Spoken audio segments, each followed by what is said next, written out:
시청자 여러분 안녕하십니까? VOA 뉴스투데이 시작합니다.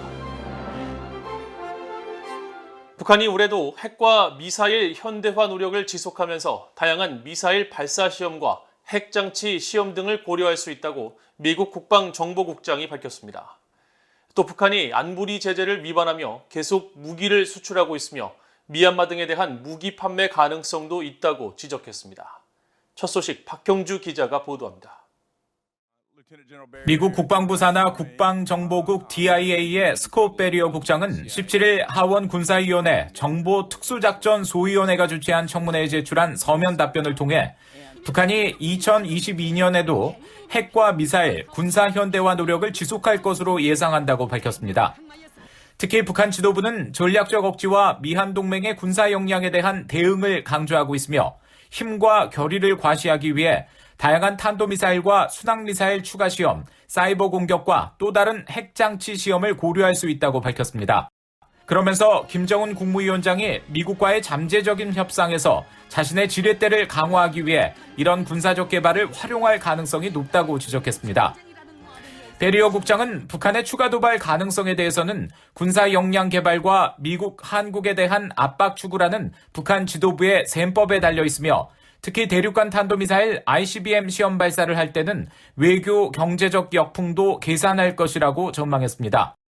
이어 북한의 군사력은 자원의 제약과 노후화된 장비, 코로나 확산 차단을 위한 훈련 축소 등으로 어려움을 겪고 있지만 이런 제약에도 불구하고 지상, 공군, 해군, 특수작전, 미사일 전력을 보유하고 있다고 지적했습니다. 또 북한군은 확실한 영토 방어와 치명적이고 제한적 목표물을 공격할 태세를 분명히 갖추고 있다면서 다만 지속적인 분쟁을 지원하거나 한반도를 통일할 수 있는 정도는 아니라고 밝혔습니다. 루벤 갈레고 소위원장은 모두 발언에서 러시아와 중국, 이란과 함께 북한의 거듭된 탄도미사일 발사에 대해 우려를 표했습니다. Russia's unprovoked assault on Ukraine's sovereignty threatens the world order and represents a dangerous level of aggression. As the situation in Europe unfolds, I am also concerned about China's threatening posture toward Taiwan, the threats we face from Iran and its proxies, and North Korea's persistent testing of ballistic missiles.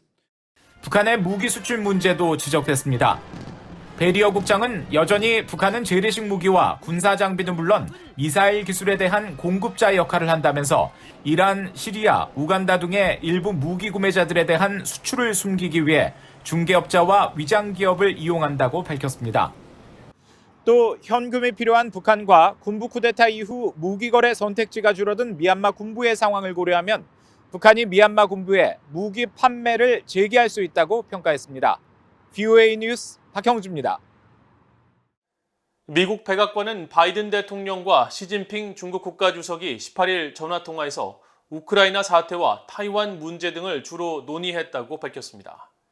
젠 사키 백악관 대변인은 18일 정례 브리핑에서 미중 정상회담에서 북한 미사일 문제가 논의됐느냐는 질문에 대부분의 통화는 우크라이나에 대한 러시아의 이유 없는 침공에 관한 것이었으며 바이든 대통령은 시 주석에게 타이완에 대한 미국의 정책을 강조했다고 설명했습니다.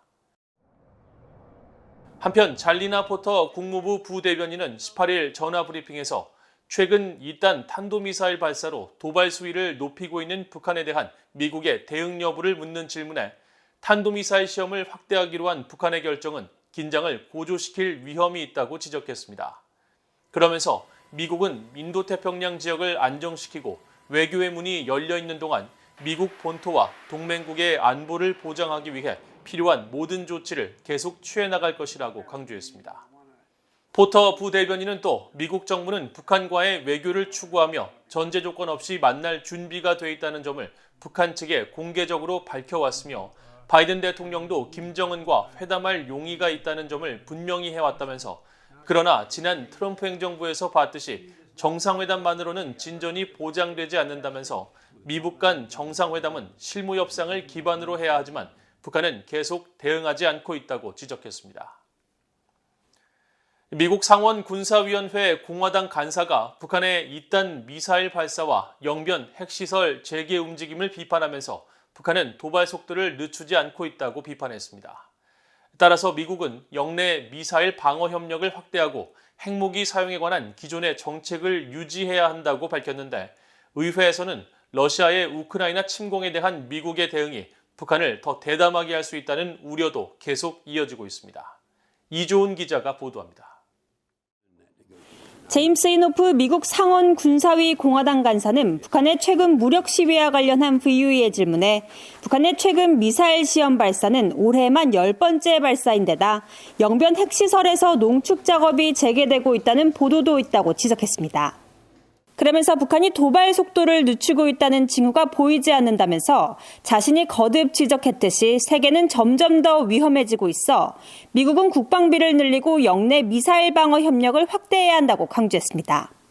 또 북한 같은 불량 국가들을 억제하기 위해 미국의 오랜 핵 선언 정책을 유지해야 한다고 주장했습니다. 상원 군사위 공화당 간사가 올해 초부터 이어지고 있는 북한의 잇따른 미사일 시험 발사에 대해 입장을 밝힌 건 이번이 처음입니다. 러시아의 우크라이나 침공 사태에 대한 미국의 대응이 북한과 같은 적국들의 행동이 대담한 결과로 이어질 수 있다는 공화당 의원들의 지적은 계속되고 있습니다. 공화당의 마이클 월츠 하원 의원은 17일 폭스뉴스 웹사이트에 올린 기고문에서 조 바이든 대통령은 러시아가 우크라이나에 대해 대량 살상 무기 WMD를 사용하지 못하도록 레드라인을 그어야 한다고 주장했습니다. 그러면서 미국이 러시아가 다음 단계를 받는 것을 막지 못한다면 우크라이나 국민들은 계속 대규모 만행을 겪게 될 뿐만 아니라 중국과 북한 그리고 이란이 주변 국가들에게 잔인함의 한도를 밀어붙일까 염려된다고 강조했습니다. 앞서 민주당의 잭 리드 상원 군사위원장은 북한 문제를 해결하기 위해선 국력의 모든 요소를 동원해야 한다는 입장을 밝혔습니다. Maintaining peace and stability on the Korean Peninsula must remain a priority for the Department of Defense, though solving the long-term challenges posed by North Korea will require all elements of national power. 리드 위원장은 또 대북 외교에 대한 접근법은 북한과의 현명하고 단호한 관여와 동시에 한국, 일본과의 협력을 필요로 한다고 지적했습니다. 또 오판이나 북한과의 의도치 않은 긴장 고조를 피하면서도 미한 연합군사훈련을 통해 한반도 준비태세를 유지하는 것이 중요하다고 강조했습니다. VOA 뉴스 이조은입니다. 북한이 지난해 최소 7차례의 가상화폐 해킹을 통해 4억 달러가 넘는 디지털 자산을 탈취했을 가능성이 있으며 북한의 자금 세탁 기술은 날로 진화하고 있다고 미국의 가상화폐 분석기업 체이널리시스가 지적했습니다. 체이널리시스의 공동 설립자인 조나단 레빈 대표는 17일 미국 상원이 주최한 청문회 출석에 앞서 제출한 서면 답변을 통해 북한의 공격은 주로 투자회사와 가상화폐 등 디지털 자산 거래소에 집중됐다면서 이같이 밝혔습니다. 특히 북한 연계 해킹 조직은 피싱과 코드 악용, 악성 코드 등을 통해 해당 기관의 가상화폐 지갑에 접근해 이들의 자산을 자신들의 가상화폐 지갑으로 옮겼으며 이렇게 확보한 자금을 은폐하고 현금화하기 위해 정밀한 돈 세탁 과정을 진행해 왔다고 밝혔습니다. 그러면서 여러 사이버 안보 전문가들은 이런 행위자들이 미국과 유엔의 제재 대상으로 지정된 북한 정찰총국의 지휘를 받는 라자루스 소행인 것으로 분석하고 있다면서 라자루스가 자금 세탁을 통해 얻은 수익은 북한의 대량 살상 무기와 탄도미사일 프로그램을 지원하는 데 쓰이고 있다고 밝혔습니다. 러시아의 우크라이나 침공 사태가 이어지는 가운데 북한이 러시아산 원유를 싼 값에 수입하면서 정치적, 경제적 이익을 취할 가능성이 있다는 분석이 나왔습니다. 미국의 북한 전문 매체 38로스는 16일 러시아의 우크라이나 침공으로 신냉전이 격화되고 있는 상황에서 북한이 실제적 이득을 얻을 수 있는 분야는 경제라면서 북한이 미국과 유럽 등 서방의 제재로 수출이 막힌 러시아산 원유를 헐값에 구매할 수 있다고 지적했습니다. 이어 북한은 현재 운영을 멈춘 연간 250만 톤의 원유 정제 정유 공장을 나선 경제특구에 갖고 있다면서 북한이 대북 제재 이전 수준으로 러시아산 원유 수입을 재개하고 이곳을 재가동할 경우 비료나 연료, 정제품 생산이 늘면서 농업과 공업 생산 증가 등 북한 경제가 현재 겪고 있는 어려움을 타개하는 데 도움이 될 수 있다고 평가했습니다. 또 경제적 어려움을 겪고 있는 북한은 과거 공산진영의 관례대로 경화 대신 물물 교환 형태로 러시아와 원유 거래를 할 수 있을 것이라면서 러시아의 원유를 얻는 대신 북한은 유엔 안보리 제재로 금지된 북한 노동력을 시베리아 지역으로 파견하는 활동을 다시 강화할 수 있다고 전망했습니다. 북한 청년들이 반동사상 문화 배격법 등 당국의 처벌 강화에 따른 두려움으로 외부 정보 접근을 상당히 꺼리고 있다고 최근 북한을 탈출한 탈북민들과 북한 전문가가 말했습니다.